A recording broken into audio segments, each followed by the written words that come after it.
ఆదికాండం 17వ అధ్యాయంలో దేవుడు అబ్రహాముకు కనిపించి అబ్రహాముతో ఏమంటున్నాడు? అబ్రహాము, నేను సర్వశక్తి గల దేవుడను, నా ఎదుట మరి నిందరహితుడిగా నడుచుకో అని దేవుడు అంటున్నాడు. తర్వాత మనం ఏం చూస్తామంటే దేవుడు ఎల్రోహి దేవుడై ఉన్నాడు. ఎవరండి ఎల్రోహి దేవుడు? ఎవరికి ప్రత్యక్షమయ్యాడు? హాగారుకు వెళ్ళేటువంటి దారిలో ప్రత్యక్షమై నేను ఎల్రోహి దేవుడు అని దేవుడు అన్నాడు కదా, అవునా? మళ్ళీ మర్చిపోయారు మీరు. జ్ఞాపకం చేస్తాను. ఎవరు పెట్టారు పేరు? కరెక్షన్. హాగారు పేరు పెట్టింది దేవునికి. హాగారు ఏం పేరు పెట్టింది? ఎల్రోహి దేవుడు అని పేరు పెట్టింది అనమాట. సో ఈ యొక్క ఎల్ అనే పదము El Shaddai, El Roi, El Elyon, okay, ఇవన్నీ కూడా ఎల్ అంటే దేవుడు. ఓకే, ఎల్ షదాయ్, ఎల్ అంటే షదాయ్ అంటే ద పవర్ఫుల్ గాడ్, రోహి అంటే చూచుచున్నటువంటి దేవుడు. So El Roi, El Shaddai, El Elyon, El Gibbor, ఇవన్నీ కూడా దేవుని యొక్క పేర్లు అనమాట. ఓకే, సో ఆ రోజుల్లో యెహోవా రాఫాగా కూడా మనం చూసాం. దేవుడు తను తాను కనపరుచుకున్నాడు. దేవుడే ఏమంటున్నాడంటే నేను యెహోవా రాఫాను. హల్లెలూయా. ఎవరు ఆయనకి పేరు పెట్టలేదు. ఆయన ఏమంటున్నాడంటే I'm the God who heels you, నిన్ను స్వస్థపరిచే యెహోవాను నేనే అని దేవుడు తను తాను గురించి అన్నాడు. తర్వాత మనం ఏం చూస్తామంటే అబ్రహాము దేవునికి పేరు పెట్టాడు, ఒక స్థలానికి పేరు పెట్టాడు. ఆ స్థలము పేరేంటి? యెహోవా ఈరే, ఆయనే చూసుకుంటాడు. ఆ స్థలము ఏదో తెలుసా? మీకు చెప్పాను లాస్ట్ వీక్. ఆ స్థలం ఏది? మోరియా కొండ. హల్లెలూయా. మోరియా కొండ మీద దేవుడే చూసుకుంటాడు. అనగా రక్షకుడు వచ్చి ప్రాణాన్ని పెట్టినటువంటి స్థలం ఏది? మోరియా కొండ. మోరియా కొండ. ఆ కొండ మీద దేవుడే చూసుకుంటాడు అని చక్కగా మరి అబ్రహాము చేసి చెప్పినట్లుగా దేవుడు తను తాను కనపరుచుకున్నాడు. దేవుని నామానికే మహిమ కలుగును గాక. హల్లెలూయా. సో యెహోవా దేవుడు తను తాను మరి అనేక పేర్లతో మనకు కనబడుతున్నాడు బైబిల్లో. మోషే దగ్గర మరి మోషే కొండ మీద, సీనాయి కొండ మీదకి వెళ్ళినప్పుడు మరి మోషే ఒక మండుతున్నటువంటి ముళ్ళ పదాన్ని చూశాడు. ఆ ముళ్ళ పదం మండుతుంది కనుక మోషే ఇంకా దగ్గరికి వెళ్ళి చూద్దామని వెళ్ళాడు. చూద్దామని వెళ్ళినప్పుడు ఏమైందంట? ఆ యొక్క పొద మండుతుంది కానీ కాలిపోట్లేదు. మండుతున్నటువంటి పొద దగ్గరికి మోషే వెళ్ళినప్పుడు దేవుడు ఏమన్నాడు? మోషే, నీ చెప్పులు తీసివే. సో మండుతున్నటువంటి పొద దేనికి సాదృశ్యంగా ఉంది? పరిశుద్ధుడైనటువంటి దేవునికి సాదృశ్యంగా ఉంది. హల్లెలూయా. చెప్పులు తీసే ఎందుకంటున్నాడు దేవుడు? నేను పరిశుద్ధుడను కనుక మరి నువ్వు నా దగ్గరికి రావాలంటే చెప్పులు తీసేయాలి. అందుకే మనం బయట చెప్పులు పెడతాం, అంతేనా? అవునా కదా? ఎస్ ఎంతమంది అంటారు? నో ఎంతమంది అంటారు?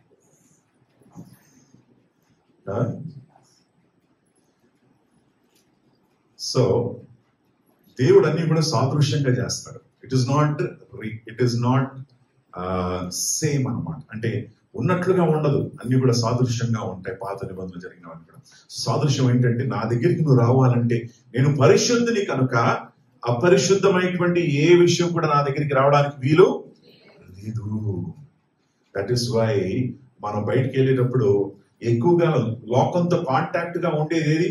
మన శరీరంలో మన పాదాలు, మన కాళ్లే. లోకంతో ఏముంటుంది?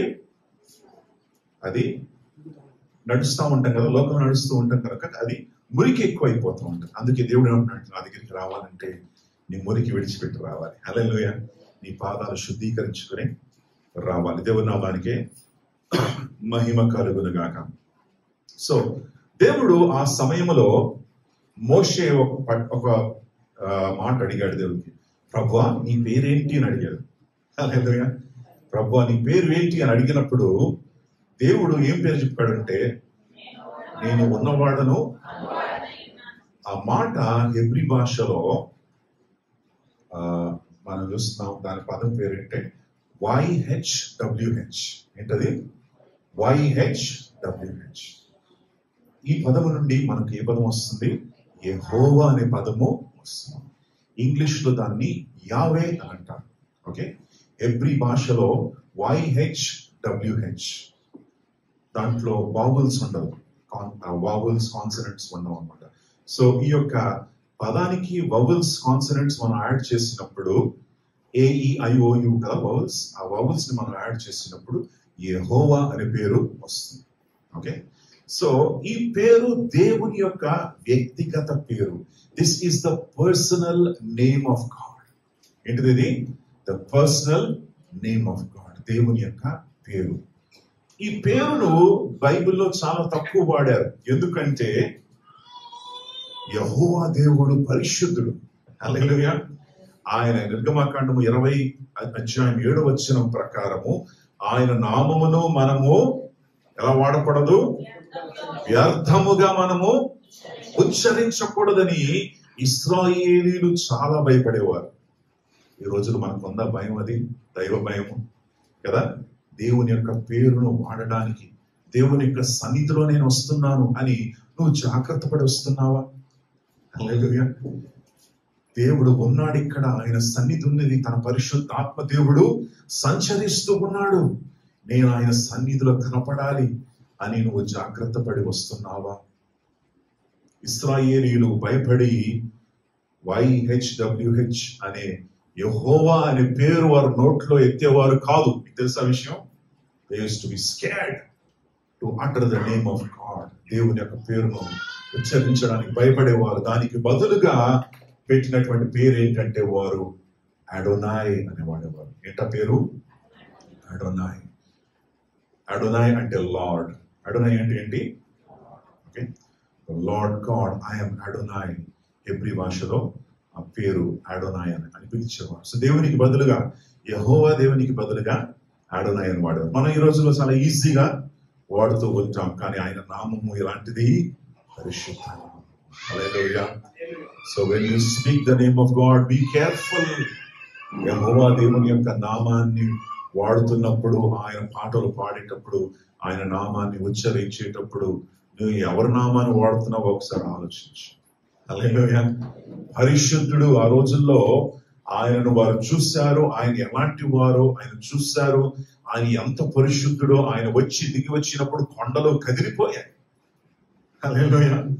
ఆయన అంత గంభీరమైనటువంటి గొప్ప దేవుడని వారు భయపడి రాసేటప్పుడు కూడా, ఆయన పేరు రాసే ముందు చేతికి బట్ట చుట్టుకొని వారు రాసేవారు. తెలుసా?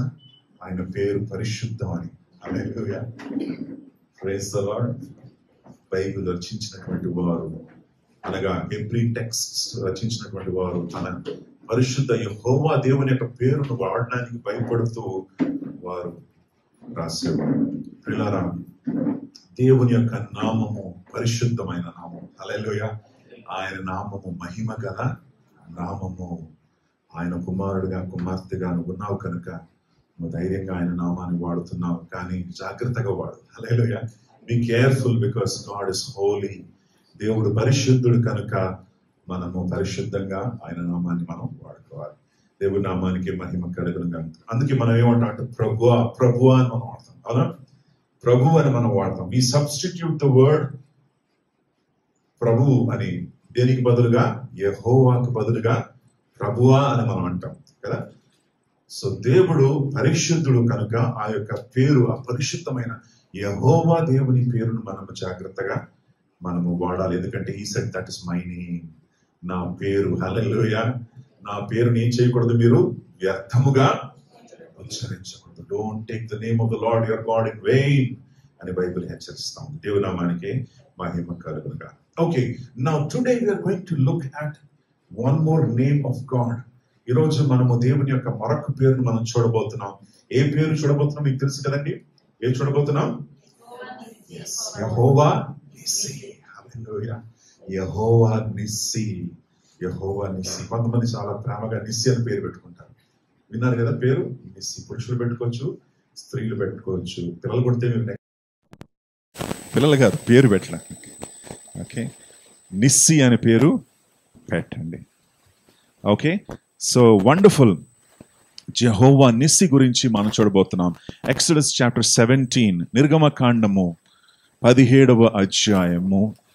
అందులో 8 నుండి 16 చూడండి అమ్మా. జెహోవా నిస్సి, దాని పేరు యొక్క అర్థం ఏంటి?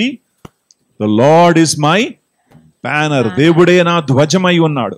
The lord is my banner అని చక్కటి పేరు. తరువాత చదవండి. అమాలేకీయులు వచ్చి రెఫీదీములో ఇశ్రాయేలీయులతో యుద్ధము చేయగా మోషే యెహోషువతో, మన కొరకు మనుషులను ఏర్పరచి వారిని తీసుకొని బయలువెళ్ళి అమాలేకీయులతో యుద్ధము చేయుము. రేపు నేను దేవుని కర్రను చేత పట్టుకొని ఆ కొండ శిఖరము మీద నిలిచెదన. నేను యెహోషువ మోషే తనతో చెప్పినట్లు చేసి అమాలేకీయులతో యుద్ధమాడెను. మోషే, అహరోను, హూరు అనువారు ఆ కొండ శిఖరం ఎక్కిరి. మోషే తన చెయ్యి పైకెత్తినప్పుడు ఇశ్రాయేలీయులు గెలిచిరి. మోషే తన చెయ్యి దింపినప్పుడు అమాలేకీయులు గెలిచిరి. మోషే చేతులు బరువెక్కగా వారు ఒక రాయి తీసుకొని వచ్చి అతడు దాని మీద కూర్చుండుటకై దాన్ని వేసిరి. అహరోను, హూరులు ఒకడు ఈ ప్రక్కను ఒకడు ఆ ప్రక్కను అతని చేతులను ఆదుకొనగా అతని చేతులు సూర్యుడు అస్తమించే వరకు నిలకడగా ఉండెను. అట్లు యెహోషువ కత్తివాడి చేత అమాలేకు రాజును అతని జనులను గెలిచెను. అప్పుడు యెహోవా మోషేతో నిట్లనెను, నేను అమాలేకీయుల పేరు ఆకాశము క్రింద నుండకుండా బొత్తిగా తుడిచివేయుదును గనుక జ్ఞాపకార్థముగా గ్రంథములో దీని వ్రాసి యెహోషువకు వినిపించుము. తరువాత మోషే ఒక బలిపీఠమును కట్టి దానికి యెహోవా నిస్సి అను పేరు పెట్టి దానికి పేరు పెట్టాడు యెహోవా నిస్సి, అనగా యెహోవా దేవుడే నా ధ్వజము. ధ్వజము అంటే ఏంటండి? మనకు తెలుసు కదా, ఫ్లాగ్. ధ్వజం అంటే ఫ్లాగ్. ఇప్పుడు మనం 15th ఆగస్ట్ రోజు, జనవరి 26వ తారీఖున మనం ఏం చేస్తాం? జెండాను ఎగిరేస్తాం కదా. జెండాను ఎగిరేసినప్పుడు అందరు కూడా ఏం చేస్తారు? మీరు ఆ సాంగ్ పాడినప్పుడు, జెండా ఎగిరేసినప్పుడు ఏం చేయాలి? మీరు లేచి నిలబడాలి. అవునా? లేచి నిలబడి గౌరవపూర్వకంగా నిలబడాలి, లేదా దానికి సల్యూట్ మీరు చేస్తారు. సో ఆ ధ్వజము దేనికి సాదృశ్యంగా ఉంది? ఒక దేశానికి సాదృశ్యం కదా. క్రికెట్ మ్యాచ్లో క్రికెట్ ఆడాక గెలిచిన తర్వాత వాళ్ళు ఏం చేస్తారు? ఆ ఫ్లాగ్ను పట్టుకొని రన్నింగ్ చేస్తారు ఆ గ్రౌండ్ అంతా కూడా కదా. ఎందుకు? వారు దేనికి కనిపిస్తున్నారు? ఆ ఫ్లాగ్ ద్వారా, ఆ ధ్వజము ద్వారా ఏం చూపిస్తున్నారు? ఇది మా దేశం, హల్లెలూయా, మేము ఈ దేశానికి చెందిన వారము, మా దేశము ఎంత గొప్పది అని వారి దేశం గురించి వారు కనపరుచుకుంటున్నట్లుగా మనం చూస్తున్నాం. క్రికెట్లో, ఏ క్రీడలో కూడా మరి ఒకవేళ ఆ దేశం గెలిచినట్లయితే ఆ దేశం యొక్క జెండాను వారు పట్టుకొని వారు రన్నింగ్ చేస్తారు లేదా కనపరుస్తారు అందరికీ కూడా. సో మోషే ఏమంటున్నాడంటే, యెహోవాయే మా ధ్వజము, హల్లెలూయా, మా జెండా ఎవరు? యెహోవా దేవుడే, హల్లెలూయా. ఒక దేశము మరొక దేశానికి మరి యుద్ధం మీదకి వెళ్ళినప్పుడు ఒక దేశము ఎలా గెలిచింది అని ఎలా తెలుసుకునేవారో తెలుసా? ఆ యొక్క కోట మీద వారు ఏం పెట్టేవారంట? జెండాను పెట్టేవారు. ఒకవేళ జెండా ఆ కోట మీద పెట్టబడినట్లయితే ఏమైంది? ఆ కోట వీళ్ళు స్వాధీనం అయిపోయింది, వీరు గెలిచేశారు. ఆ జెండాను చూసినటువంటి వారందరూ కూడా వారికి ఏం అర్థమయ్యేది? దిస్ ఇస్ అయిపోయింది, యుద్ధం అయిపోయింది. ఏమైంది? కోట వారికి సొంతం అయిపోయింది, మనం ఓడిపోయాం. లేదా గెలిచేవారే ఉంటారు, మనం గెలిచాం. ఎందుకు? కోట మీద ఎవరి జెండా ఉంది? మన జెండా ఉంది, హల్లెలూయా. సో మోషే జెండాను ఎత్తి, ఆ యొక్క ధ్వజముని ఎత్తి ఏమంటున్నాడంటే, యెహోవా దేవుడే మన ధ్వజము అంటే అర్థం ఏంటో తెలుసా? మేము గెలిచాం, హల్లెలూయా. We have won. మనం గెలిచాము, మనం ఓడిపోలేదు, మనము గెలిచాము. యెహోవా నిస్సి అని అన్నప్పుడు అర్థం ఏంటో తెలుసా? మనం గెలిచాము, హల్లెలూయా. మనము జయశీలులై మనం ఉన్నాము. వీఆర్ నాట్ డిఫీటెడ్, మనం ఓడిపోలేదు, మనము గెలిచాము, హల్లెలూయా. దేవుని నామానికి మహిమ కలుగును గాక. Okay, let's dive deep. కొంచెం లోతుకు మనం వెళ్దాం. 8వ వచనం నుండి మనం చదువుకుంటున్నాం. 8వ వచనం. తరువాత అమాలేకీయులు వచ్చి, తరువాత అమాలేకీయులు ఎవరు వచ్చారు? అమాలేకీయులు వచ్చారంట. ఈ అమాలేకీయులు ఎక్కడి నుంచి వచ్చారు? ఎవరు వీళ్ళు? అమాలేకు అంటే ఏంటి? అమాలేకీయులు ఎక్కడి నుంచి వచ్చారు అనేది ఒక్కసారి మనం ఆలోచన చేస్తే, ఈ అమాలేకు ఎవరో తెలుసా? ఈ యొక్క ఏశావుకు 2 కుమారులు ఉండేవారు. ఒక కుమారుడి పేరు యాకోబు, మరొక కుమారుడి పేరు ఏశావు. ఏశావు యొక్క మనవడు పేరు ఏంటి? అమాలేకు. ఏశావు యొక్క మనవడు ఎవరు? అమాలేకు. యెషావు యాకోబు మీద పగపెట్టి యాకోబును చంపుదామని ప్లాన్ చేశాడు. అవునా? ఎప్పుడైతే యాకోబు తన తండ్రి అయినటువంటి ఇస్సాకు యొక్క మరి ఆశీర్వాదములు దొంగలించి పారిపోయాడో మీకు తెలుసు. ఈ యొక్క ఇదంతా కూడా I don't have to go in to details కదా, మీకు అందరూ కూడా తెలిసినటువంటి ఈ యొక్క విషయాలు. సో ఆశీర్వాదం దొంగలించి ఎందుకు పారిపోవడానికి కారణం ఏంటంటే తన అన్న అయినటువంటి యెషావు యొక్క మనస్సులో కోపము రగులుతూ ఉంది. ఆ కోపముతో ఆయన గట్టిగా ఏమన్నాడంటే, నా తమ్ముడిని నేను ఏం చేస్తాను, చంపేస్తాను. I will kill my brother, నా తమ్ముడిని ఏం చేస్తాను, చంపేస్తానని చెప్పి కోపముతో రగిలిపోయాడు. ఎవరు? యెషావు. ఆ యొక్క మాటలు విన్నటువంటి తల్లి ఏం చేసిందంటే, అరే ఇక్కడ ఉంటే నీ అన్న ఏం చేస్తాడు, నువ్వు చంపేస్తాడు, కనుక నువ్వు పారిపో, ఇదిగో ఇక్కడ ఉండకు, నీ మామ ఇంటికి వెళ్ళిపో అని చెప్పి ఇతనికి బట్టలు సర్ది పంపించేసింది. ఎవరు? రెబ్కా. ఎవరిని పంపించింది? యాకోబును పంపించేసింది. హల్లెలూయా. ప్రియులారా, కోపం అనేది చాలా డేంజరస్. హల్లెలూయా కదా. ఈ కోపం ఏమైందో తెలుసా? తరతరములోకి వెళ్ళిపోయింది అది. ఇప్పుడు అమాలెక్కు ఎవరి మీద దాడి చేస్తున్నాడు? తన సొంత వారి మీద దాడి చేస్తున్నాడు. హల్లెలూయా. అమాలెకు బంధువే. ఎవరికి?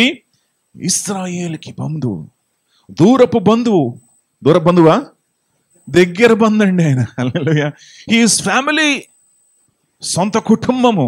అమాలెకు ఆయన అకస్మాత్తుగా వచ్చి ఇశ్రాయేలు మీద దాడి చేస్తున్నాడు. ప్రియులారా, బైబిల్లో కొన్ని విషయాలు ఉన్నాయి, కొన్ని సత్యాలు ఉన్నాయి. You need to know. అదేంటంటే, దేర్ ఆర్ సిన్స్, పాపములు తరతరములకు వెళ్ళిపోతాయి. కొన్ని శాపాలు తరతరముల నుండి వస్తూ ఉంటాయి. కొన్ని పాపాలు తల్లిదండ్రుల నుండి మరి పిల్లలకి వస్తూ ఉంటాయి. ఆ ప్యాటర్న్స్ని మనం గుర్తించాలి. ఎలాంటి ప్యాటర్న్ అది మీరు తెలుసుకోవాలి. లాస్ట్ ఫ్రైడే కూడా మీకు చెప్పాను, మీరు డాక్టర్ దగ్గరికి వెళ్ళినప్పుడు, డాక్టర్ గారు నా షుగర్ కొంచెం ఇంక్రీజ్ అయిందండి, షుగర్ రేటు పెరిగింది అంటే ఆయన ఏమంటాడు? మీ కుటుంబంలో ఎవరికైనా అడుగుతాడా? అడగడా? అడుగుతాడు. బీపీ ఉంది సార్, నాకు గుండె కొట్టుకుంటుంది బాగా, మీ కుటుంబంలో ఎవరికైనా ఉందా అని అడుగుతాడు కదా. థైరాయిడ్ ఉందండి, నాకు కొంచెం థైరాయిడ్ లెవెల్ పెరిగిందండి అంటే మళ్ళీ ఏం అడుగుతాడు? నీ కుటుంబంలో ఎవరికైనా ఉందా? ఎందుకంటే అది వస్తుంది. ఎక్కడి నుంచి వస్తుంది? నీ యొక్క ఫ్యామిలీలో జెనెటిక్గా అది వస్తుంది అనమాట. అదే రీతిగా పాపము కూడా ఆదాము నుండి మనకు వచ్చింది. Hallelujah, praise the Lord. ఆదాము నుండి ఏమొచ్చింది? పాపము. ఎలా వస్తుంది పాపము? It is genetic. హల్లెలూయా. అది జీన్స్లోకి వెళ్ళిపోయింది అది పాపము. కనుక జెనెటిక్గా పాపము మనలోకి వస్తూ ఉంది, తరతరములుగా వస్తుంది. కోపము ఎక్కడి నుంచి వచ్చింది? యెషావు నుండి. యెషావు హృదయములో నాటబడినటువంటి కోపము ఎక్కడికి వెళ్ళిపోయింది? అది తన మనవుడైనటువంటి అమాలేకు యొక్క గుండెలోకి వెళ్ళింది అది. హల్లెలూయా. ఇప్పుడు అమాలేకు పుట్టినప్పుడే వాడికి ఏమిటి? కోపం. ఎవరి మీద? ఇశ్రాయేలు మీద. ఎక్కడి నుంచి వచ్చిందిరా నీ కోపం? నాకు తెలియదు, కానీ వాళ్ళని చూస్తే నాకు చాలా కోపం. ఎందుకురా నీకు అలాంటి కోపం అంటే నాకు తెలియదు. కానీ వాడు ఏం మర్చిపోతున్నాడంటే, ఆ కోపం ఎక్కడి నుంచి వస్తుంది? తరతరములు. From his grandfather it is coming. తన తాత నుండి వస్తుంది అన్నమాట కోపం. కనుక ప్రియులారా, we need to understand sometimes that కొన్ని విషయాలు ఎక్కడి నుంచి వస్తుందంట? తరతరములుగా వస్తుంది. ఒక ప్యాటర్న్ మనం చూస్తూ ఉంటాం. ఫర్ ఎగ్జాంపుల్, ఉదాహరణకి ఒక కుటుంబంలో, వారి కుటుంబంలో చూస్తే వారు ఒకరి తర్వాత ఒకరు యాక్సిడెంట్లో చనిపోతున్నారు. ఇది ఇట్లాంటి కుటుంబాలు ఉంటాయి. కుటుంబంలో ఒకళ్ళు చనిపోయారు యాక్సిడెంట్లో, ఇంకొంత సంవత్సరాల తర్వాత మరొకరు యాక్సిడెంట్లో చనిపోయారు, ఇంకో తర్వాత వారు కూడా ఇంకొకరు. ఎక్కడ నుంచి వస్తుంది? Why is it happening like that? ఎందుకు ఇలా కంటిన్యూ అవుతుంది? So there is some issue అన్నమాట అక్కడ. అదేంటంటే, వారి యొక్క జనరేషన్లో ఒక శాపం అనేది దాగి ఉంది. హల్లెలూయా. ఆ శాపాన్ని ఏం చేయాలి? యేసయ్య నామములో దానిని తొలగించాలి. Hallelujah. So these things are there. ఇవన్నీ కూడా చాలా డీటెయిల్గా మనం తర్వాత ధ్యానం చేయొచ్చు. సో ముందుగా మనం అమాలేకు గురించి మనం ఆలోచన చేద్దాం. సో అమాలేకు వచ్చి ఇశ్రాయేలుతో ఎక్కడ పోరాడంట? అందరు గట్టి చెప్పండి. చదవండి ఒకసారి, మీరు వింటున్నారు. తరువాత అమాలేకీయులు వచ్చి రెఫీదీములో ఇశ్రాయేలీయులతో యుద్ధము చేయగా. రెఫీదీం అని చెప్పండి, రెఫీదీములో. సో ఎక్కడికి వచ్చారు వీళ్ళు? రెఫీదీంకి వచ్చారు. రెఫీదీములో ఏం జరిగింది? ముందు నుంచి మీరు చదివితే రెఫీదీం అనేటువంటి ప్రదేశంలో ఇశ్రాయేల్ వచ్చినప్పుడు తాగడానికి వాళ్ళకి నీళ్లు లేవు. తాగడానికి నీళ్లు లేవు కాబట్టి అందరూ కూడా ఎవరి మీద పడ్డారు? మోషే గారి మీద పడ్డారు. మోషే గారు ఏం చేశారు? అయ్యా నా వల్ల కాదని చెప్పి దేవుడి మీద కాలు పట్టుకున్నాడు. ఆయన దేవుడి కాలు పట్టుకుంటే దేవుడు ఏమన్నాడు? మోషే నీ చేతుల్లో ఏముంది? కర్ర. అందరు చెప్పండి కర్ర. ఒకసారి కర్ర పట్టుకున్నట్టు ఇలా పట్టుకోండి. ఎస్, ఓకే, ఈ కర్ర. Okay, this is in your hand. ఇది ఒక కర్ర. మోషే చేతుల్లో ఏముంది? కర్ర. ఆ కర్ర ఫస్ట్ ఏంటంటే గొర్రెలు మేస్తున్నాడు. ఎవరు? మోషే. గొర్రెలు మేసేటువంటి, గొర్రెల్ని ఏం చేసేటువంటి, కాచేటువంటి కర్ర, దొడ్డు కర్ర, దండం అంటారు కదా బైబిల్లో. ఆ దండం ఆయన చేతుల్లో ఉంది. ఆ కర్ర, థ్యాంక్ యూ సతీష్, ఆ కర్ర చేతిలో పట్టుకున్నాడు. ఎవరు? మోషే.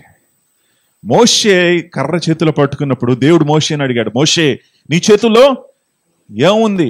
ఏముందంటే కర్ర ఉందయ్యా, కర్ర కింద పడే అన్నప్పుడు ఆ కర్ర సర్పముగా మారింది. ఆ కర్ర తీసుకెళ్లి ఎర్ర సముద్రం మీద చాపు. ఎర్ర సముద్రం 2 పార్లుగా మారింది. ఆ కర్ర తీసుకెళ్లి ఆ యొక్క నీళ్ళు నది మీద చాపు. ఆ నది ఏమైంది? రక్తముగా మారింది. కర్ర తీసుకు పైకను. So God used that stick. ఆ కర్ర ద్వారా ఎన్నో అద్భుతాలు దేవుడు చేశాడు. ఇప్పుడు శక్తి కర్రలో ఉందా? ఎక్కడుంది? కర్ర ద్వారా వాడుకుంటున్నాడు కదా. కానీ కర్రను మనం పూజ చేయొచ్చా? లేదు. దేంట్లో ఉంది శక్తి? దేవునిలో శక్తి ఉంది. హల్లెలూయా.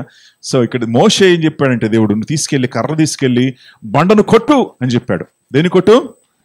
బండను కొట్టు, నీళ్లు ప్రవహిస్తాయి, ప్రజలు నీళ్ళు తాగుతారు. మోషే మరి కర్రను తీసుకెళ్లి బండను కొట్టాడు. కొట్టినప్పుడు ఏమైంది?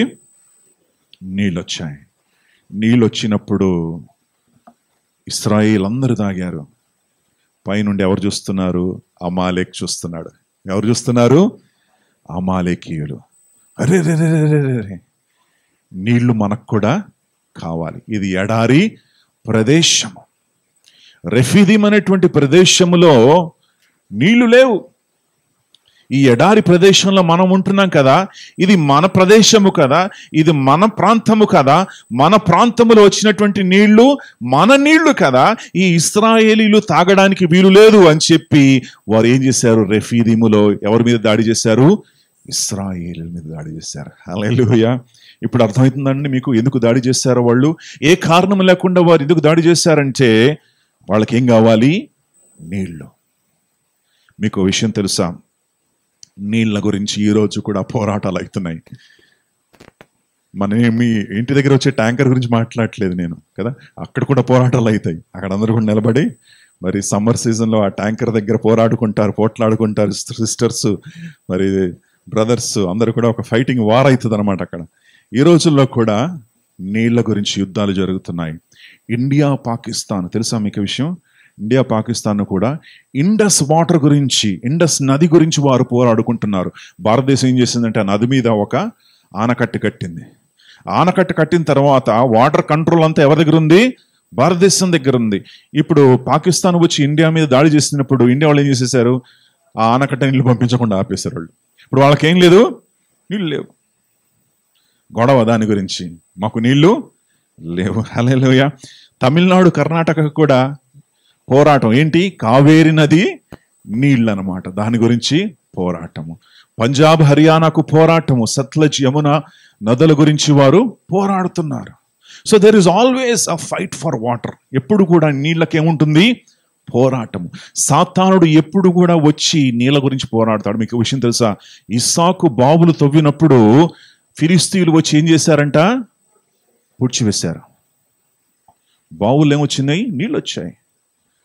ఇస్సాకు నీళ్ల కోసం ప్రాకులాడుతూ ఉన్నప్పుడు, నీళ్ళు వచ్చినప్పుడు వీళ్ళు షేర్ చేసుకోవచ్చు వాటర్ని, కానీ వీళ్ళు ఏం చేశారు? కోపము, అసూయ, ద్వేషము ఇవన్నీ కూడా మనసులో ఉన్నాయి కనుక నీళ్లను పూడ్చివేసి ఆ యొక్క బావులను మూసివేశారు. ఎవరు? ఫిలిస్తీయులు. సో మై ఫ్రెండ్స్, అమాలేకు ఎవరికి సాదృశ్యంగా ఉన్నాడంటే సాతానికి సాదృశ్యం. హల్లెలూయా. సాతానుడు ఎప్పుడు కూడా నువ్వు అభివృద్ధి పొందాలని, నువ్వు దీవించబడాలని, నీ కుటుంబం దీవించబడాలని ఆయనకు మనస్సులో అస్సలు లేదు. ఆయన ఎప్పుడు కూడా నిన్ను నాశనం చేయాలని, నిన్ను మరి కృంగింప చేయాలని, నిన్ను ఓడింప చేయాలని చూస్తూ ఉంటాడు. యోహాను 10:10 యేసు ప్రభుల వారు చాలా స్పష్టంగా ఈ మాటలు అన్నారు. ఏమన్నారంటే, ఇదిగో దొంగతనమును, హత్యను, నాశనము చేయడానికే వస్తున్నాడు. ప్రియులారా, సాతాను నీ జీవితంలో కూడా దొంగలించడానికి, నీ మనశ్శాంతి దొంగలించడానికి, నీ యొక్క మరి వనరులను దొంగలించడానికి, నీకున్నటువంటి దేవుని ఆశీర్వాదములను దొంగలించడానికి ఆయన ప్రయాస పడుతున్నాడు. హల్లెలూయా. రెఫీదీము దగ్గర అమాలేకు రావడానికి కారణం ఏంటంటే, దేవుడిచ్చినటువంటి ఈ యొక్క నీళ్లనన్నింటినీ కూడా వారు సొంతం చేసుకొని ఇశ్రాయేలీలను అక్కడ నుండి తరము కొడదామని చెప్పి ఎవరు పన్నాగం వేశారు? అమాలేకు పన్నాగం వేశాడు. హల్లెలూయా. దేవుని నామానికి మహిమ కలుగును గాక. దొంగతనమును, హత్యను, నాశనము చేయుటకే వచ్చును గాని మరి దేనికి రాడు వాడు. అమాలేకు దేనికి వచ్చాడు? నాశనము చేయడానికి, చంపడానికే వస్తున్నాడు. ఇది మొదటి యుద్ధము, ఇశ్రాయేలీయులు పోరాడినటువంటి మొదటి యుద్ధము. వారికి ఎటువంటి యుద్ధ అనుభవము లేదు. ఎవరికి? ఇశ్రాయేలీలకి. హల్లెలూయా. No experience. ఎవరితో పోరాడుతున్నారు? అమాలేకు ఎవరు? ఎంతో యుద్ధాలు పోరాడి ఎంతో అనుభవం ఉన్నటువంటి జనము. అలాంటి జనముతో ఎవరు పోరాడుతున్నారు? ఇశ్రాయేలీలు పోరాడుతున్నారు. ప్రియులారా, గమనించండి, అమాలేకు వచ్చినప్పుడు ఎలా వచ్చాడో చూద్దాం. ద్వితీయోపదేశకాండము 25వ అధ్యాయము 17-19 వచనాలు మనం చదివితే, సాతాను యొక్క మరి స్ట్రాటజీ అనగా ఆయన ఏ రీతిగా ఆయన ఆలోచన ఉంటుంది, ఆయన ఏ రీతిగా ఆలోచిస్తాడు, ఆయన ఏ రీతిగా మనుషులను హాని చేస్తాడో అక్కడ మనకు కనబడతా ఉంది. ద్వితీయోపదేశకాండం 25వ అధ్యాయము 17వ వచనము.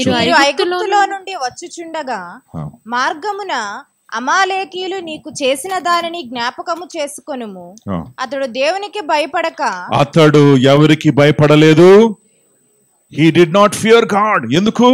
ముందు దేవుని యొక్క సన్నిధి వెళ్తుంది. హల్లెలూయా. పైన మేఘము దేవునిది ఉన్నది, ముందు ఏముంది? అగ్ని స్తంభం ఉంది. ఇది చూసి కూడా వాడు దేవునికి భయపడలేదు. హల్లెలూయా. ప్రియులారా, దేవుని యొక్క దైవ భయం అనేది చాలా ఇంపార్టెంట్. దుష్టునికి దైవ భయము లేదు. దేవుని యొక్క సన్నిధి ఉన్నా సరే వాడు భయపడట్లేదు. ప్రియులారా, మీరు కూడా దేవుని యొక్క సన్నిధిని ఎంతో మీరు గౌరవించాలి. దేవుని యొక్క సన్నిధిని మీరు ఆనర్ చేయాలి. ఒక వ్యక్తి, ఒక ప్రాముఖ్యమైనటువంటి వ్యక్తి వచ్చి నుంచున్నప్పుడు మీరేం చేస్తారు? మీ ఆఫీసర్లో మీ యొక్క కంపెనీ యొక్క ఎండి వచ్చి కూర్చున్నాడు అనుకోండి, మీరు అక్కడ నుంచి కదులుతారా? మీ ఎదుట కూర్చున్నప్పుడు కదులుతారు? మీరు కదలరు, అలాగే ఉంటారు. సార్ చెప్పండి. మీరు ఎండి చెప్పేటువంటి మాటలన్నీ కూడా మీరు ఏం చేస్తారు? జాగ్రత్తగా వింటారు. అవునా?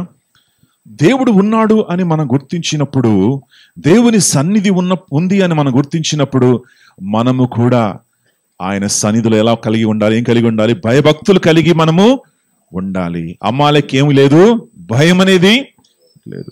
If you don't have fear of God, దైవ భయము నీలో లేనట్లయితే నీ జీవితంలో ఏ ఆశీర్వాదము నీకు ఉండదు. అమాలేకు ఓడిపోయాడు, దైవభక్తి లేదు అమాలేకుకు. ఓకే, సో ఏం చేశాడో చూద్దాం. అతడు దేవునికి భయపడక మార్గమున నీకెదురుగా వచ్చి నీవు ప్రయాసపడి అలసియున్నప్పుడు, నీవు చూడండి, నీవు ప్రయాసపడి అలసియున్నప్పుడు నీ వారిలో నీ వెనుకనున్న బలహీనులందరినీ హతము చేసెను. నీ వెనకనున్నటువంటి బలహీనులందరినీ వాడు ఏం చేశాడు? బలమైన వారి దగ్గరికి వెళ్ళాడా? వాడు వెళ్ళలేదు. బలవంతుల దగ్గరికి వెళ్ళాడా? వాడు వెళ్ళలేదు. యుద్ధ శూరుల దగ్గరికి వెళ్ళాడా? వాడు వెళ్ళలేదు. మోషే దగ్గరికి వెళ్ళాడా? వాడు వెళ్ళలేదు. యెహోషువ దగ్గరికి వెళ్ళాడా? వాడు వెళ్ళలేదు. ఎవరి దగ్గరికి వెళ్ళాడు? ఎవరైతే బలహీనంగా ఉన్నారో, నడవలేరో, ముసలివారో, వెనక మెల్లమెల్లగా నడుచుకుంటూ వెళ్తున్నారో అలాంటి వారి మీద ఎవరు చూపుతున్నారు? తన ప్రభావాన్ని ఎవరు చూపుతున్నారు? తన శక్తిని ఎవరు చూపిస్తున్నాడు? అమాలేకు చూస్తున్నాడు. ప్రియులారా, దీని ద్వారా మనకు అపవాది యొక్క మరి స్ట్రాటజీ మనకు అర్థమవుతుంది. ఆ స్ట్రాటజీ ఏంటంటే he will attack those who are weak. ఎవరి మీద దాడి చేస్తాడు? బలహీనమైనటువంటి వారి మీద దాడి చేస్తాడు. అందుకే పౌలు ఎఫెసీ 6:10 ఏమంటాడంటే, ప్రియులారా, మీరు ప్రభు యొక్క మహాశక్తిని బట్టి ఆయన యందు బలవంతులై ఉండండి. Be strong in God. బలహీనులుగా ఉంటే వాడు వచ్చి నీ మీద పడతాడు. బలహీనంగా ఉంటే అపవాది వచ్చి నీ మీద దాడి చేస్తాడు, నీ మీద వాడు అటాక్ చేస్తాడు. కనుక బలహీనంగా ఉన్నటువంటి వారు, అమ్మా మీరు దయచేసి బలవంతులుగా మారాలి. హల్లెలూయా. ఇంకా కొంచెం మంచి ఫుడ్ తీసుకోవాలి. బిర్యానీలు తినండి అమ్మా, మంచిగా మంచి ఆహారం తినండి, కొంచెం సూప్ తాగండి, కొంచెం ఏంటండి మంచి విటమిన్ టాబ్లెట్స్ వేసుకోండి. మిమ్మల్ని మీరు ఏం చేసుకోవాలి? లేకపోతే ఏమవుతుంది? ఇన్ఫెక్షన్స్ వస్తాయి. అవునా? తుమ్ము, పక్కనోడు తుమ్మితే నీకు భయం. ఎందుకు? ఆ తుమ్ము నీకు వచ్చేస్తుంది నీకు. So you need to be strong. Immunity పెంచుకోవాలి. నీ ఇమ్యూనిటీ ఏమవ్వాలి? పెరగాలి.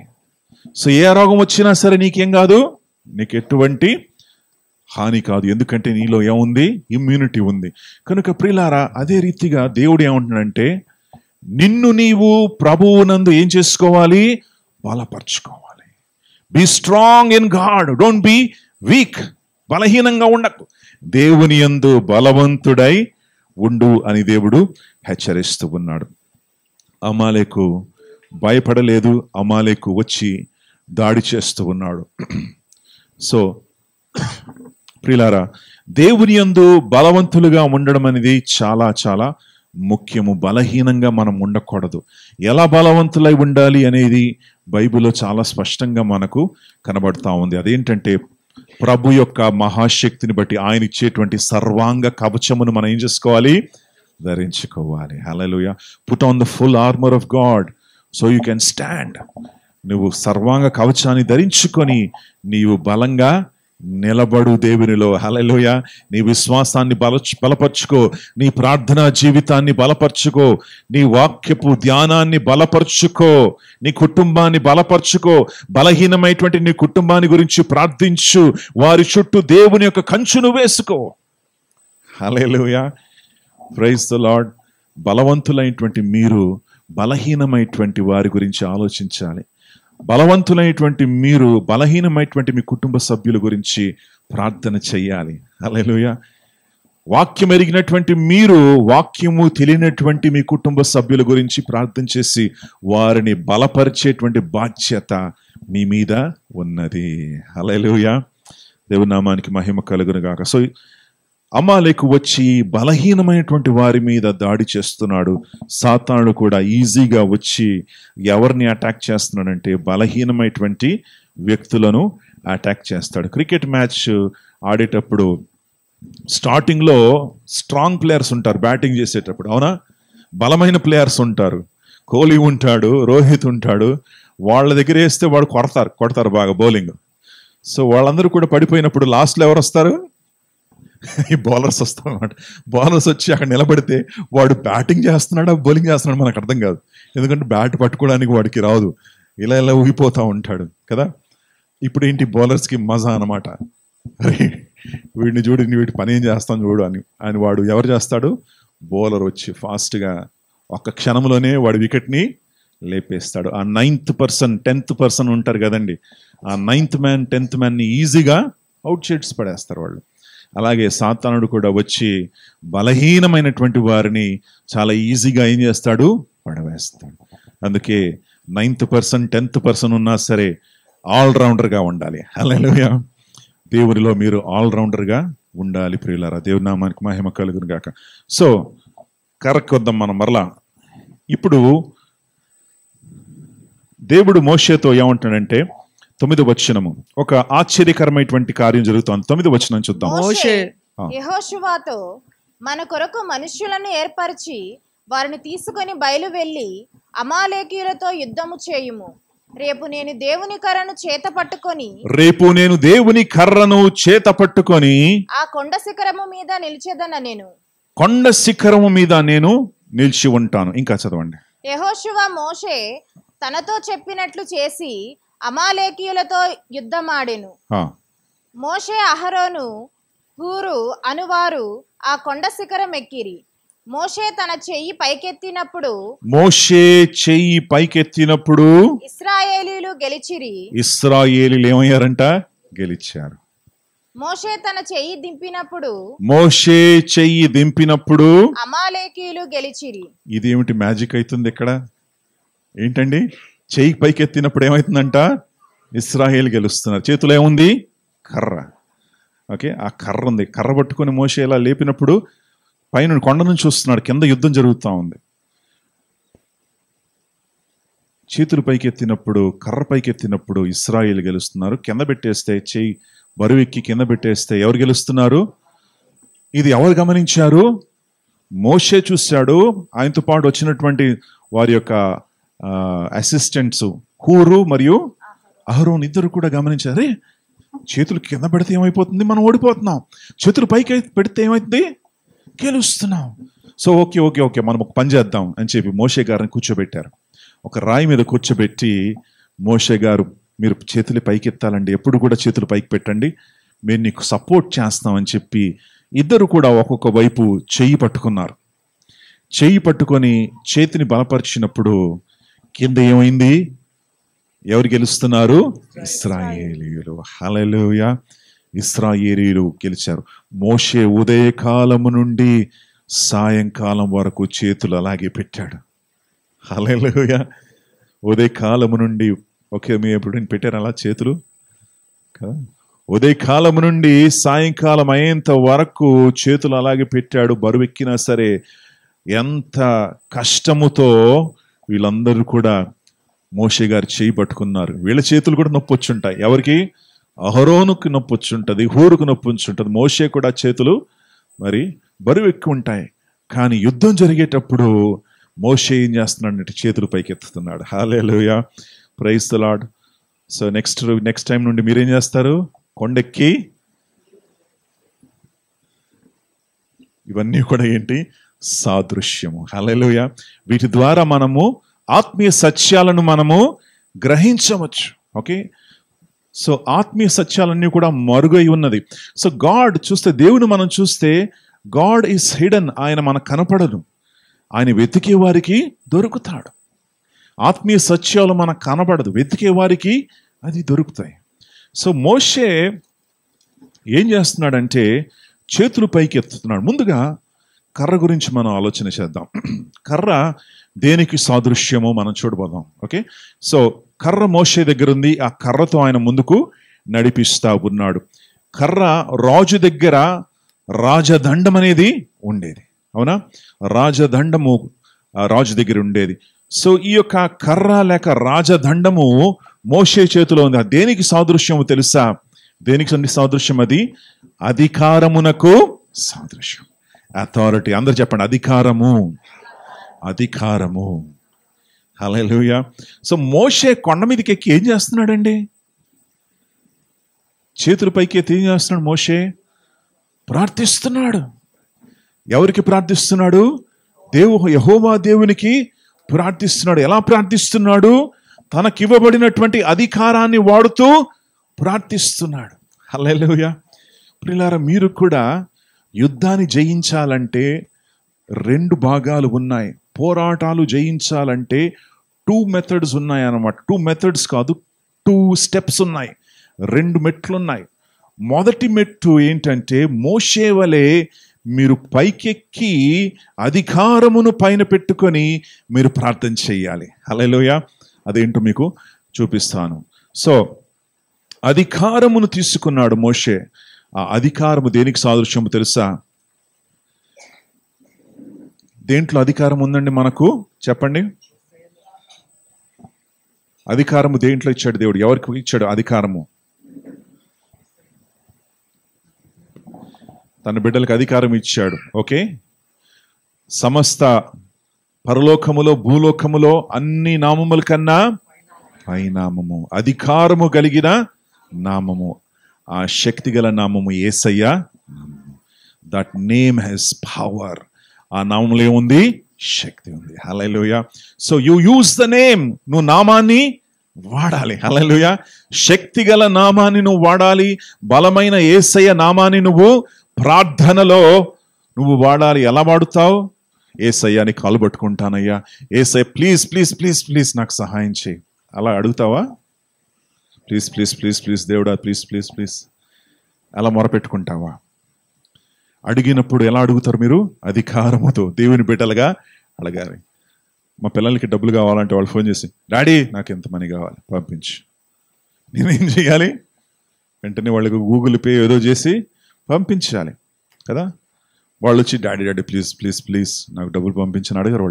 వాళ్ళ అధికారంతో అడుగుతారు. ఎందుకు? వారు they are connected to me. కనుక అదే రీతిగా యేసయ్యకు మనకు సంబంధం ఉంది కాబట్టి మనం అధికారముతో యేసయ్య నామాన్ని మనము వాడాలి. Hallelujah. Use the name of Jesus with authority. ఆ నామమును అన్ని నామముల కన్నా పై నామము, అధికారము కలిగిన నామము కనుక యేసయ్య నామములో వాడుకుంటూ ప్రార్థించు. Hallelujah. Pray in the mighty name of Jesus. శక్తిగల యేసయ్య నామములో ప్రార్థించినప్పుడు అపవాది ఓడిపోతాడు, సాతానుడు ఓడిపోతాడని మనము చూస్తున్నాం. రెండవది ఏంటంటే, కొన్నిసార్లు ప్రార్థించినప్పుడు మీరు ఒక్కరే ప్రార్థన చేయలేరు. హల్లెలూయా. మీకేం కావాలి? అహరోను కావాలి, హూరు కావాలి. అహరోను ఎవరు? హూరు ఎవరు? వీరు కూడా ప్రార్థనా వీరులు. Okay. So when you pray you need prayer support. నీకేం కావాలి? Prayer support. ఒక గొప్ప యుద్ధం జరుగుతున్నట్లయితే నీకు ప్రార్థనా శక్తి ఎంతో అవసరం. ఆ ప్రార్థనా శక్తి నువ్వు ప్రార్థన చేస్తే సరిపోదు, నీతో పాటు కలిసి నిన్ను బలపరిచేవారు నీకు కావాలి. హల్లెలూయా. నీ ప్రార్థనను బలపరిచేవారు నీకు కావాలి, నీతో పాటు కలిసి ప్రార్థన చేసేవారు నీకు కావాలి. నేను ఒక్కడిని ప్రార్థన చేస్తానంటే కొద్దిసేపు అయ్యాక ఏమైపోతావు? నిద్రపోతావు. పేతురు, యోహాను, యాకోబు తీసుకొచ్చి యేసే కూర్చోబెడితే ముగ్గురు ఏం చేశారు? హ్యాపీగా నిద్రపోయారు కదా. కొంతమంది అలాగే మన చర్చిలో కూడా మీరు చెప్పండి అయ్యా మీరు చెప్పండి అని ఒక మూలాన కూర్చొని చక్కగా హ్యాపీగా ఏంటంటే చేస్తాం, ప్రార్థన చేస్తాం, చెప్పండి మీరు వాక్యం వింటాం అని చెప్పి నిద్రపోయేవారు ఉన్నారు. అందుకే మెలకువగా ఉండి ప్రార్థించు అని యేసయ్య అన్నాడు. కనుక యు నీడ్ ప్రేయర్ సపోర్ట్. నీకు ప్రార్థనా శక్తి కావాలి. దేవుని యొక్క కార్యం జరగాలంటే నీ వల్ల కాదు, నీ ఒక్కడి వల్ల కాదు. కాబట్టి నీకేం కావాలి? సంఘము కావాలి. Hallelujah. You need the church, you need fellowship, you need believers, you need prayer warriors. ప్రార్థనా వీరులు నీతో పాటు కలిసి ప్రార్థించాలి. హల్లెలూయా. అలా జరిగినప్పుడు, చేతుల పైకి ఎత్తినప్పుడు అపవాది ఓడిపోతాడు. హల్లెలూయా. ప్రార్థించినప్పుడు అపవాది బలహీన పడిపోతాడు. మొరపెట్టినప్పుడు అపవాది కార్యము బలహీన పడిపోతుంది. కానీ వెంటనే జరుగుతుందా? జరగదు. ఉదయకాలం నుండి సాయంకాలం వరకు మోషే ప్రార్థనలో ఉన్నాడు. ప్రియులారా, విక్టరీ డజంట్ కమ్ ఈజీ. జయం అనేది తొందరగా రాదు. నువ్వు మోకరించి సమయం గడపాలి ప్రార్థనలో. హల్లెలూయా. గంటలు గంటలు you may have to spend hours together in prayer in the presence of God. Hallelujah. కొన్నిసార్లు 5 నిమిషాలకి అయిపోయింది ప్రభువా, టైం అయిపోయింది ప్రభువా, నేను ఆఫీస్కి వెళ్ళాలి ప్రభువా, నేను వంట చేయాలి ప్రభువా, తర్వాత వస్తాను నాయన అని చెప్పి అక్కడే ఉండిపోతావు. తర్వాత ఏంటి? సీరియల్ టైం అయిపోయింది ప్రభువా, ఈ సీరియల్ చూశాక మరలా ప్రార్థన చేస్తాను ప్రభువా. అవునా కదా? అత్తాకోడలు సీరియల్ వస్తుంది ప్రభువా, అది ఒక అరగంటే ఉంటుంది, అది నేను హ్యాపీగా చూసేసి మరలా వచ్చి నేను ప్రార్థనలో కూర్చుంటాను ప్రభువా.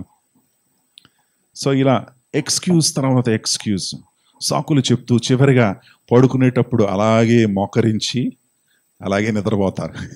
ఎక్కడ? మంచం మీద. ఎవరైనా లేపారు, సరిగ్గా పడుకో అని చెప్పాల్సి వస్తుంది మీకు కదా. So you need prayer support. నీకేం కావాలి?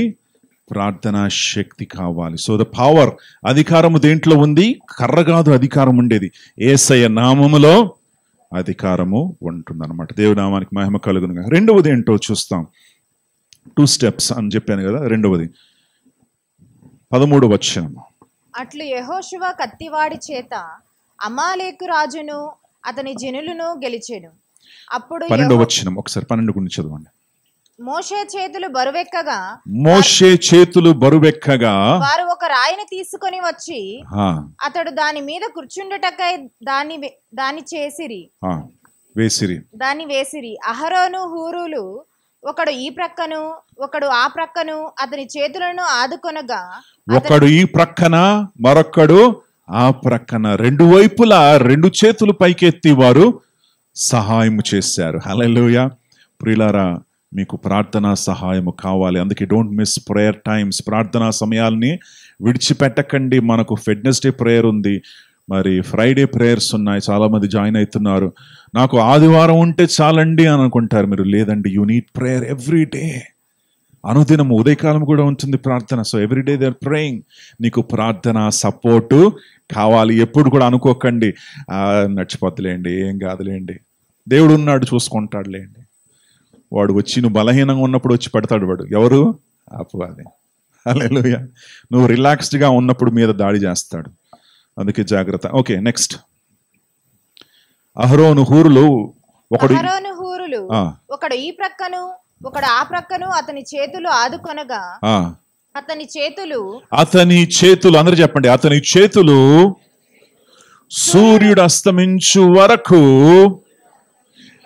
నిలకడగా ఉండెను. హల్లెలూయా. సూర్యుడు అస్తమించేంత వరకు ఎంత టైము? ఉదయకాలం నుండి సూర్యుడు 12 hours 12 గంటలు చేతులు పైకెత్తి ప్రార్థనలో ఉన్నాడు మోషే. హల్లెలూయా. అప్పుడు విజయం వచ్చింది. Then he saw victory. ప్రియులారా, కొన్నిసార్లు నువ్వు 5 నిమిషాలు ప్రార్థన 10 నిమిషాలు ప్రార్థన చేసి విజయం వచ్చేస్తుందని గంతులేసుకుంటూ వెళ్ళిపోకు. ఎందుకంటే you will have to spend more time in prayer. ప్రార్థనలో ఎక్కువ సమయం నువ్వు గడపాలి. Some times hours till you get the victory. నీకు విజయం వచ్చేంత వరకు అక్కడ నుండి లెగకు. హల్లెలూయా. నీకు విజయం వచ్చేంత వరకు నీ పిల్లల్ని ఎవరికైనా మరి అప్పచెప్పి వారిని చూసుకో అని చెప్పి నువ్వు మోకరించి ప్రార్థన చేయి. నీ పనులంతా కూడా ప్రక్కన పెట్టేసేయి. నీ సెల్ ఫోన్ ఆఫ్ చేసేసేయి. నీ వైఫై డిస్కనెక్ట్ చేసి పడేసేయి. మోకరించి దేవుని సన్నిధిలో ప్రార్థించు టిల్ యు గెట్ విక్టరీ. హల్లెలూయా. నీకు విజయం వచ్చేంత వరకు, నీ మనస్సులో నెమ్మది వచ్చేంత వరకు అక్కడి నుండి లెగకుండా ప్రార్థించే. హల్లెలూయా. సూర్యుడు అస్తమించేంత వరకు మోషే గారు ప్రార్థన చేశారు. Hallelujah. Pray till you find the victory. దేవుని నామానికి మహిమ. యేసయ్య రాత్రంతయు ప్రార్థనలో ఉన్నాడు ఆయన. అవునా? ఈ ప్రేడ్ ఎంటైర్ నైట్స్. నెక్స్ట్ 13వ వచనం. అట్లు యెహోషువ కత్తివాడి చేత. ఇప్పుడు యెహోషువ కింద యుద్ధం పోరాడుతున్నాడు. మోషే గారు హ్యాపీగా చేతులు పైకెత్తి కూర్చున్నారు. అక్కడ కింద యుద్ధం అంతా కూడా ఎవరు చేస్తున్నారు? యెహోషువ. ఎలా చేస్తున్నాడు? చేతులు ఏముంది? కత్తి. అంత చెప్పండి, కత్తి. ఒకసారి మీ కత్తిని చూపించండి. హల్లెలూయా. ఏముందండి కత్తి? నేనేమనుకున్నాను, లార్డ్స్ టెంపుల్ వాళ్ళందరూ కత్తి అన్నప్పుడు టక్కని లేపుతారు అనుకున్నాను. కానీ ఒకళ్ళు లేపట్లేరు. సిస్టర్స్ ఇద్దరు మాత్రం లేపారు. ఏంటండి కత్తి? ఇది 2 అంచుల ఖడ్గము. Hebrew 4:12. Hallelujah. The 2-edged sword. 2 అంచుల ఖడ్గం ఇది. హల్లెలూయా. ఈ ఖడ్గము చేత యెహోషువ యుద్ధాన్ని గెలుస్తా ఉన్నాడు. ఆయన దగ్గర భౌతికమైనటువంటి ఖడ్గం ఉంది, కానీ మన దగ్గరే ఉంది ఆత్మీయ ఖడ్గము, దేవుని యొక్క వాక్యము. హల్లెలూయా. ప్రార్థన సరిపోదు. ప్రార్థనతో పాటు నీకేం కావాలి? వాక్యం కావాలి. You need to use the word. ఒకవైపు ప్రార్థన చేయాలి, మరొక వైపు కిందికి వచ్చి నువ్వేం చేయాలంటే అపవాది తీసుకొచ్చేటువంటి శోధనల్ని యేసయ్య శక్తి గల నామములో ఆయన ఇచ్చినటువంటి వాగ్దానాల ద్వారా నువ్వు వాటిని తరిమకొట్టాలి. హల్లెలూయా. Praise the Lord. నువ్వేమన్నాలంటే, సాతానా నువ్వు నన్ను విడిచి పారిపో, in the name of Jesus. యేసయ్య నామములో విడిచి వెళ్ళిపో, నేను దేవుని యొక్క కుమారుడిని. హల్లెలూయా. ఈ సమస్యను విడిచి వెళ్ళిపో. యెహోవా దేవుడు నాకు సహాయం చేసేవాడు. హల్లెలూయా. నా ప్రతి అవసరతను తీర్చే దేవుడు నాకు ఉన్నాడు. నా కుటుంబాన్ని రక్షించే దేవుడు నాకు ఉన్నాడు. నన్ను పోషించే దేవుడు నాకు ఉన్నాడు. కనుక యు హ్యావ్ నో అథారిటీ. నీకు అధికారము లేదు, అపవాది నన్ను విడిచి వెళ్ళిపో అని నువ్వు ధైర్యంగా దేవుని వాక్యాన్ని నువ్వు వాడాలి. Hallelujah. You need to fight the battle. Hallelujah. చేతులెత్తి ప్రార్థన చేసి సరిపోదు, యుద్ధము కూడా పోరాడాలి, వాక్యముతో నువ్వు పోరాడాలి. హల్లెలూయా. ప్రియులారా, మనం వాక్యముతో పోరాడాలంటే ఏం చేయాలంటే వాక్యములో ఉన్నటువంటి వాగ్దానాలన్నీ కూడా అండర్లైన్ చేసుకోండి. బైబిల్లో ఏం చేస్తారు మీరు? అండర్లైన్ చేసుకోండి. లేక గూగుల్ సెర్చ్ చేసి ప్రామిసెస్ అని కొట్టండి గూగుల్లో. ప్రామిసెస్ ఇన్ ద బైబిల్లో ఉన్న వాగ్దానాలు. ఎన్ని వాగ్దానాలు ఉన్నాయి తెలుసా బైబిల్లో? సుమారు 8,000 వాగ్దానాలు ఉన్నాయి. Hallelujah. Every situation in your life, నీ జీవితంలో నువ్వు ఎదుర్కొనేటువంటి ప్రతి పరిస్థితికి ఒక వాగ్దానం దేవుడు పెట్టాడు. హల్లెలూయా. నువ్వు అనుభవించేటువంటి ప్రతి పరిస్థితిలో కూడా దానికి తగిన వాగ్దానం ఉంది కనుక you take the promises and you pray. ఆ వాగ్దానం తీసుకొని నువ్వు ప్రార్థించు, ప్రభువా ఈ వాగ్దానం నాకు ఇచ్చినందుకు వందనాలు, ఈ వాగ్దానం నా సొంతం చేసుకుంటున్నాను, అపవాది నన్ను విడిచి వెళ్ళిపో, ఎందుకంటే దేవుడు నన్ను బలపరిచే దేవుడు, నన్ను నడిపించే దేవుడు నాకు తోడై ఉన్నాడు, నన్ను విడువడు ఎడబాయడు, నేను ఒంటరిగా లేను, దేవుడు నాకు తోడై ఉన్నాడు, నేను బలహీనుని కాదు, నేను దేవునిలో బలవంతుడై ఉన్నాను అని మాట తీసుకొని వాక్యం తీసుకొని పోరాడు. Hallelujah. Take the word and fight with the devil. వాక్యమును తీసుకొని అపవాదితో పోరాడు. అలా పోరాడినప్పుడు అపవాది నీ యొద్ద నుండి పారిపోవును. హల్లెలూయా. అపవాదిని ఎదురించండి, వాడు నీ యొద్ద నుండి పారిపోతాడు. ప్రియులారా, ఈ రోజు అపవాదిని మనం ఎదురిద్దాం, వాడు నీ దగ్గర నుండి పారిపోతాడు, నీ కుటుంబాన్ని విడిచి పారిపోతాడు, నీ పరిస్థితులను విడిచి పారిపోతాడు, నీకు తీసుకొచ్చినటువంటి సమస్యలను వాడు విడిచిపెట్టేసి పారిపోతాడు. వాడిని ఎదిరించండి, రెండంచుల ఖడ్గాన్ని వాడండి. వాడు భయపడతాడు దేవుని యొక్క ఖడ్గానికి. హల్లెలూయా. యేసయ్య నామానికి వాడు వణికిపోతాడు. Resist him. దానికంటే ముందు జీవితాన్ని సరి చేసుకోవాలి. హల్లెలూయా కదా. దేవునితో కరెక్ట్గా నడవాలి. దేవునితో కరెక్ట్గా నడవకుండా అపవాదిని ఎదిరించావనుకో, వాడేమంటాడు? ఒరే నువ్వే కరెక్ట్గా లేవు, నువ్వు వచ్చి నా మీద ఎగురుతావా, సరే నేనేం చేస్తానో చూడంటాడు వాడు కదా. మన జీవితాలు సరిగ్గా పెట్టుకొని మనము దేవునితో నడిచినప్పుడు మనము విజయాన్ని మన జీవితాల్లో మనం చూస్తాం. దేవుని నామానికి మహిమ కలుగును గాక. సో ఆ రోజు మోషే తన జీవితంలో ఏం తెలుసుకున్నాడంటే యెహోవా నిస్సి మనకు తోడై ఉన్నాడు. 15వ వచనం. తరువాత మోషే ఒక బలిపీఠాన్ని కట్టి దానికి యెహోవా నిస్సి అని పేరు పెట్టాడు. దానికి ఏం పేరు పెట్టాడు? యెహోవా నిస్సి. హల్లెలూయా. యెహోవా నిస్సిగా మనం ఆయన తెలుసుకోవాలి. ఈరోజు God wants to give you victory. నీకు విజయాన్ని దేవుడు ఇవ్వాలని ఆశపడుతున్నాడు. ఏ సమస్య ఉన్నా సరే, ఏ పరిస్థితి ఉన్నా సరే, ఏ రోగం ఉన్నా సరే, ఎలాంటి బాధ ఉన్నా సరే, ఎలాంటి ఆర్థిక సమస్యలు ఉన్నా సరే, ఎలాంటి మానసిక ఆత్మీయ సమస్యలు ఉన్నా సరే, వాటన్నిట్లో నుండి దేవుడు నిన్ను విడిపించడానికి యెహోవా నిస్సి దేవుడు సిద్ధంగా ఉన్నాడు. హల్లెలూయా. Build an altar. ఒక బలిపీఠాన్ని కట్టు. నీ జీవితంలో ఒక బలిపీఠాన్ని నిర్మించి, నువ్వు యేసయ్య, నువ్వు నాకు నిస్సి అయి ఉన్నావు కనుక తండ్రి నాకు అనుదినము విజయాన్ని ఇచ్చేటువంటి దేవుడై ఉన్నావు, నీకు స్తోత్రాలు. పౌలు కూడా అంటాడు కదా, the lord who leads us into victory every day, victory after victory, విజయం వెనక విజయాన్ని దేవుడు మనకు అనుగ్రహిస్తాడు. దేవుడి నామానికి మహిమ కలుగును గాక. సో యెహోవా నిస్సి మీకు తోడై ఉండును గాక. అమాలేకును మీరు జయించి మీరు జయశీలులుగా మీరు జీవించాలని నా మనవి, నా ప్రార్థన ఉన్నది. దేవుని నామానికి మహిమ కలుగునుగా. ప్రార్థన చేద్దాం. పరిశుద్ధుడా యేసయ్యా స్తోత్రాలు. అమాలేకు వచ్చినట్లుగా తండ్రి, కొన్నిసార్లు అపవాది వచ్చి తండ్రి మేము బలహీనంగా ఉన్నప్పుడు, ప్రార్థన లేకుండా మేము ఉన్నప్పుడు తండ్రి, కాలక్షేపం చేస్తున్నటువంటి సమయంలో తండ్రి, నిర్లక్ష్యం చేసేటువంటి సమయంలో అపవాది వచ్చి దాడి చేస్తున్నాడు తండ్రి. అయ్యా ఇదిగో తండ్రి, మా నెమ్మదిని తీసుకుంటున్నాడు, మాకున్నటువంటి మనశ్శాంతిని తొలగిస్తున్నాడు, మాకున్నటువంటి తండ్రి దేవుని ఆశీర్వాదములు దొంగలిస్తున్నాడు ప్రభువా. అయ్యా మా జీవితాల్లో, మా మనస్సుల్లో అపవాదికి మేము చోటు ఇవ్వకుండా తండ్రి, ఇదిగో ప్రభువా దేవునికి సమర్పణ కలిగినటువంటి జీవితం, సమర్పించబడినటువంటి జీవితాన్ని జీవించడానికి సహాయం చేయండి. నీకు మహిమ కలుగును గాక. ఈరోజు ప్రభువా మేమందరం ఒక తీర్మానం తీసుకుంటున్నాం. ఇదిగో నేను బలవంతుడై ఉంటాను, నేను ప్రార్థన చేస్తాను, ఇదిగో నేను మొరపెడతాను, సమస్య వచ్చినప్పుడు విజయం వచ్చేంత వరకు నేను నా మోకాల మీద ఉంటాను, ఇదిగో నేను అపవాదిని నేను ఎదురిస్తాను, వాడు నా యొద్ద నుండి పారిపోతాడు. నా కుటుంబాన్ని నేను చక్కబెట్టుకుంటాను, నేను వాక్యములో నేను నడుచుకుంటాను, నా దైవభక్తిలో నేను నడుచుకుంటాను అని చక్కటి తీర్మానం మేము తీసుకుంటున్నాం ప్రభువా. అయా తండ్రి, ఈ లోకములో అనేక శ్రమలు నీకు ఉంటాయని అంటున్నావు, కానీ ధైర్యము తెచ్చుకో, ఇదిగో నేను లోకాన్ని జయించి ఉన్నాను అంటున్నావు తండ్రి. ఈ లోకాన్ని జయించినటువంటి యేసయ్య నాలో ఉన్నాడు. ఇదిగో తండ్రి, ఆ యేసయ్య నాలో ఉన్నాడు కనుక నేను లోకము, పాపము, శాపము, సమస్యలు వాటన్నిటి మీద నేను విజయాన్ని సాధించగలను. ఎందుకంటే జయశూరుడైనటువంటి యేసయ్య, యెహోవా నిస్సి అయినటువంటి దేవుడు నాలో ఉన్నాడు కనుక నేను దేనికి కూడా భయపడను, నేను దేనికి కూడా దిగులు పడను. నా దేవుడు నాకు తోడై ఉన్నాడు. నేను ధైర్యంగా ఇదిగో రెండంచుల ఖడ్గాన్ని పట్టుకొని నేను అపవాది క్రియలన్నిటినీ నేను నిర్మూలన చేస్తాను నా జీవితంలో, నా కుటుంబంలో, నా యొక్క పరిస్థితుల్లో. ప్రభువా, ఈ యొక్క చక్కటి తండ్రి మరి వాక్యాన్ని ప్రభు మాకు అనుగ్రహించినందుకు వందనాలు, స్తోత్రాలు చెల్లిస్తున్నాం. ఇదిగో బిడ్డలందరినీ దర్శించండి, బిడ్డలందరినీ బలపరచండి అయ్యా. ప్రతి ఒక్కరు తండ్రి బలహీనంగా ఉండడానికి వీలు లేదు. లార్డ్స్ టెంపుల్కి వచ్చేటువంటి ప్రతి బిడ్డ కూడా తండ్రి బలహీనంగా ఉండడానికి వీలు లేదు ఆయన. ప్రతి ఒక్కరూ కూడా ఆత్మీయ బలము, శక్తి కలిగి తండ్రి ఇదిగో బలవంతులై వారు జీవించాలి, శక్తివంతులై వారు జీవించాలి.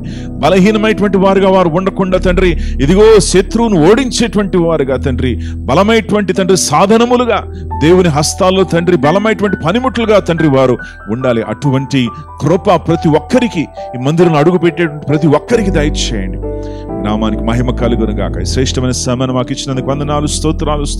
ఇదిగో తండ్రి, ఒకవేళ ఎవరైనా తండ్రి అనారోగ్యంగా ఉన్నట్లయితే తండ్రి, ఎవరైనా తండ్రి అమాలేకి యొక్క తండ్రి మరి ఖడ్గము క్రింద వస్తున్నట్లయితే ప్రభు వారందరినీ తండ్రి ముట్టి తాకి తండ్రి పరిపూర్ణ స్వస్థత వారికి దయచేయండి, పరిపూర్ణ విడుదల వారికి దయచేయండి, పరిపూర్ణ ఆరోగ్యం వారికి దయచేయండి అయ్యా. ఇదిగో తండ్రి నీ బిడ్డలను కనికరింపచేసి తండ్రి వారు పోరాడేటువంటి ప్రతి పోరాటములో వారికి తోడై ఉండండి, వారిని బలపరచండి అయ్యా. వారు అహరోను హూరు వలె ప్రభువా ఇదిగో తండ్రి వారికి సహాయము చేయండి. వారిని ప్రభు లేవనెత్తి తండ్రి ఆశీర్వదించి దీవించి నీ బిడ్డల్ని ప్రభు తండ్రి ముందుకు నడిపించి మీ నామానికి మహిమ తెచ్చుకోండి. ఈ శ్రేష్టమైన సమయం మాకు ఇచ్చినందుకు వందనాలు, స్తోత్రాలు, స్తుతులు. మీ నామానికి సమస్త మహిమ, ఘనత, ప్రభావాలు కలుగును గాక. యేసయ్య పేరట మనవి చేస్తున్నాను తండ్రి, ఆమేన్.